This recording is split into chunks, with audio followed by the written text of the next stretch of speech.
آپ کا ابھی شیڈیول کیا ہے؟ سننے میں آ رہا ہے کہ شاید کل کیبنٹ بھی پاس کرے گی اور سینٹ میں بھی پیش کیا جائے گا، کچھ آپ اپڈیٹ کر سکتے ہیں؟ جی، کل صبح کیبنٹ میں جو ہے یہ 27ویں ترمیم کا مسودہ جو ہے وہ پیش کیا جائے گا، اور کیبنٹ کی اپروول کے بعد پھر کل سینٹ میں پیش ہوگا، اور پھر نیکسٹ منڈے یا ٹیوزڈے کو جو ہے وہ پھر قومی اسمبلی میں نہیں ہوگا۔ اور سر، قومی اسمبلی سے پاس کروانے کا شیڈیول کیا ہے؟ 14 سے پہلے بدھ جمعرات کسی دن بھی؟ بہرحال دیکھیں، اس میں جو کیونکہ یہ پیش ہونے کے بعد سٹینڈنگ کمیٹیز کو ریفر ہوں گی، اور سٹینڈنگ کمیٹیز میں کم از کم 2 دن جو ہے وہاں پہ اجلاس میں یہ چیزیں ڈسکس ہوں گی، اور سٹینڈنگ کمیٹی سے جب یہ واپس آئیں گے تو پھر میرا خیال ہے 1 دن چاہیے ہوگا ہاؤس میں۔ تو اگر یہ سینٹ سے بائی منڈے یا ٹیوزڈے پاس ہو جاتا ہے تو اس کے بعد پھر آگے 3 دن جو ہے وہ قومی اسمبلی کو بھی کم از کم چاہیے ہو۔ تو ویکینڈ تک پاس ہونے کے امکانات موجود ہیں؟ جی، یہی ٹائم لائن ہے، لیکن اس میں کوئی چیز جو ہے وہ پارلیمنٹ سے متعلق کوئی پریڈکٹ یا ڈائریکٹ تو نہیں کی جا سکتی، لیکن بہرحال جو ایک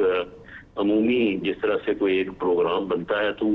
سوچ اسی طرح سے ہے۔ رانا صاحب، اس میں 6-7 بڑے نکات ہیں۔ آئینی عدالت ہے، آرٹیکل 243 ہے، NFC وارڈ کا ریویو ہے، اسی طریقے سے پاپولیشن کے حوالے سے اقدامات ہیں، یکساں نصاب تعلیم کی بات کی جا رہی ہے، ایگزیکٹو میجسٹریسی کی بات کی جا رہی ہے، پھر ججز کے تبادلے والا کانسیپٹ موجود ہے۔ ایک ایک کر کے اگر آپ سے پوچھ لوں،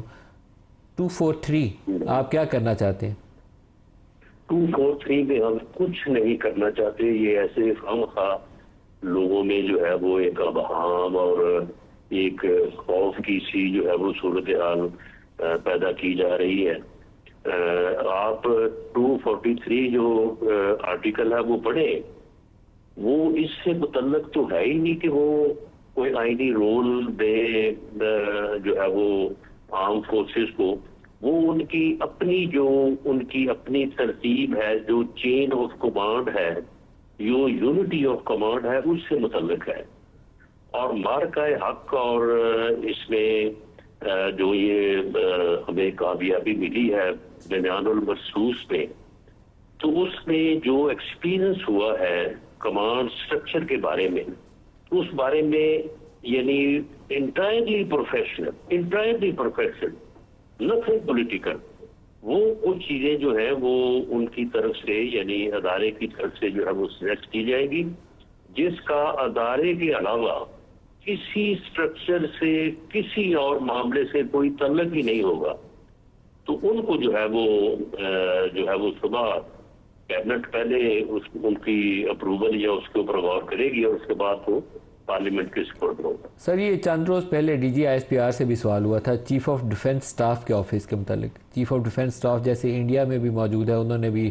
وہ بپن راوت کو بنایا تھا، تو کیا پاکستان میں بھی اس سے ملتا جلتا آفس ہم کوئی بنانے کا تصور ہے جو آپ کی کیبنٹ کے زیر غور آئے؟ دیکھیں، میں سمجھتا ہوں کہ اس میں یونٹی آف کمانڈ اور ایکسپیرئنس جو ہمیں حاصل ہوا ہے مارکہ حق کی کامیابی میں، اس کے مطابق جو عصر حاضر میں جنگوں کے تقاضے جو ہے وہ بدل چکے ہیں، اب وہ روایتی جو ہے وہ جگہ نہیں رہی، کنونشنل وارز نہیں رہی، اور شاید یہی وجہ ہے کہ وہ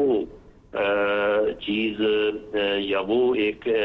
ایلیمنٹ جو ہے وہ ہماری مسلح افواج میں موجود تھا، تو اس وجہ سے ہمیں اللہ تعالیٰ نے سرخرو کیا، ہمیں کامیاب کیا۔ تو اس کو اب اگر ایک وضاحت کے ساتھ یا ایک یعنی آئینی طریقہ کار کے مطابق اس کو پرفیکٹ کیا جا رہا ہے، تو یہ ایک ملک اور قوم کے دفاع کے لیے جو ہے وہ ایک بہترین مقدمے ہے۔ اور اس کے اوپر میں سمجھتا ہوں کہ جب یہ اب چیز سامنے کل آ جائے گی تو اس کے اوپر جو ہے وہ ہم جو ہے وہ وداؤٹ